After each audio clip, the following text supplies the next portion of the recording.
نام ہے حافظ عبدالباسط. آپ دیکھ رہے ہیں میرے یوٹیوب چینل باسط ثانی. آج ہم آپ کو دکھانے جا رہے ہیں اس ویڈیو کے اندر کہ رسول پاک علیہ الصلوۃ والسلام کے دور میں ہندوستان کے ساتھ ساتھ کن جگہوں سے کیا چیزیں عرب کے اندر بھیجی جاتی تھی. عہد رسالت اور اس کے بعد تک عرب و ہند کے درمیان تعلقات تو تھے ہی، مگر تجارتی تعلقات بہت زیادہ اہم اور گہرے تھے. ہندوستانی اشیاء عرب کے مختلف بازاروں کے اندر فروخت ہوا کرتی تھی. ابن خردادبہ کے مطابق ہند میں ساگوان، بانس اور بید کے درخت زیادہ مقدار میں پائی جاتی تھی اور انہی کی لکڑیاں عرب کے اندر فروخت ہوا کرتی تھی. سندان میں بانس، کھمبیت کے جوتے اور نارجیل جو کہ آج ہم ناریل کے نام سے جانتے ہیں، یہی چیزیں پائی جاتی تھی. رسول پاک علیہ السلام ظاہر ہے یہی چیزیں عرب کے اندر فروخت ہوا کرتی تھی. قلعہ میں رساس قلعے کی ایک کان تھی اور یہاں پر بھی بید کے درخت زیادہ مقدار میں پائے جاتے تھے. اور اس کے بعد جزیرہ رامی میں گینڈے اور بید کے درخت کے ساتھ ساتھ سمسا جو کہ سام کے زہر میں استعمال ہونے والا ایک تریاک ہے، یہ زیادہ مقدار میں پائے جاتے تھے. اور جزیرہ رامی کے باشندے عام طور پر اپنی کشتیوں پر یا سمندر میں تیر کر عرب تاجروں کے جہازوں تک آ جاتے تھے اور وہاں لوہے کے بدلے عنبر فروخت کیا کرتے تھے. جابتن، سجلی اور کشکان میں یہاں پر چاولیں پائی جاتی تھی.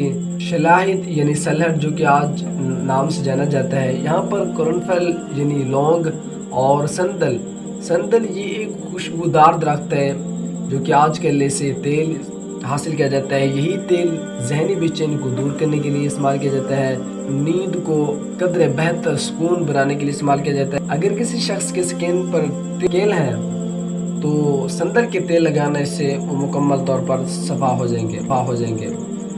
اور یہاں پر سنبل یہ مقدار میں پائی جاتی تھی، زیادہ مقدار میں، اور یہی چیزیں عرب کے اندر فروخت ہوا کرتی تھی. گنجا اور لوا میں چاول ہوتے تھے. سمندر بالوس اور کمار میں بھی چاول ہوا کرتے تھے. کامرون کے علاقے میں اود مقام سمندر میں لی جاتی تھی اور یہاں پر گینڈے اور سونا بہت زیادہ پائی جاتی تھی. اود مختلف قسم کے ہوتے ہیں. اود ہندی بھی ہوتی ہے، اود کماری اور اود صنفی بھی ہوتی ہے. اود ہندی رسول پاک علیہ الصلوۃ والسلام بطور عطر استعمال کے کرتے تھے. آپ علیہ الصلوۃ والسلام کو اود ہندی بہت پسند تھی اور اود ہندی کی خوشبو بھی بہت زیادہ اچھی ہوتی ہے. یہی چیزیں عرب کے اندر فروخت ہوا کرتی تھی. اس کے بعد سرندیب، قدیم زمانے میں لوگ اسے لنکا کے نام سے جانتے تھے، لیکن عرب و ہند اسے سرندیب کے نام سے جانتے تھے، جو کہ آج دنیا اسے سرندیب کو سری لنکا کے نام سے جانتی ہے.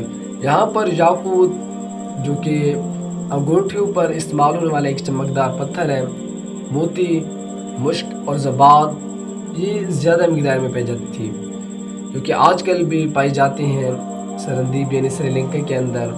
ظاہر ہے یہی چیزیں عرب کے مختلف بازاروں کے اندر فروخت ہوا کرتی تھی.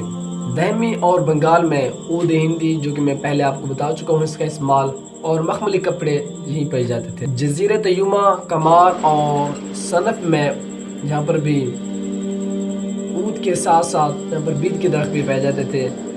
نوٹ کرنے والی بات یہ ہے کہ اود کماری سے بہتر اود صنفی ہوتا ہے، یہ کیونکہ یہ وزنی، عمدہ اور وزنی کے لحاظ سے پانی میں تیرتی نہیں بلکہ ڈوب جاتی ہے.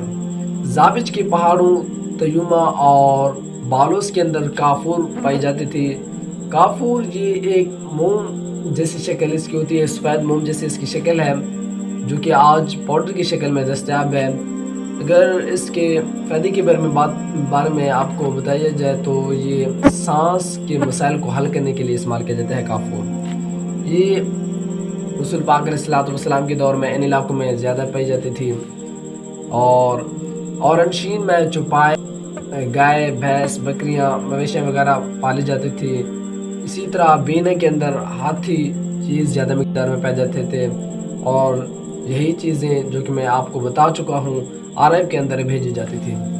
انشاءاللہ اگلے ایپیسوڈ کے اندر ہم آپ کو بتائیں گے کہ یہ چیزیں عرب کے اندر کن بازاروں کے اندر اور ہندوستان کے کین گودام کے اندر فروخت ہوا کرتی تھی.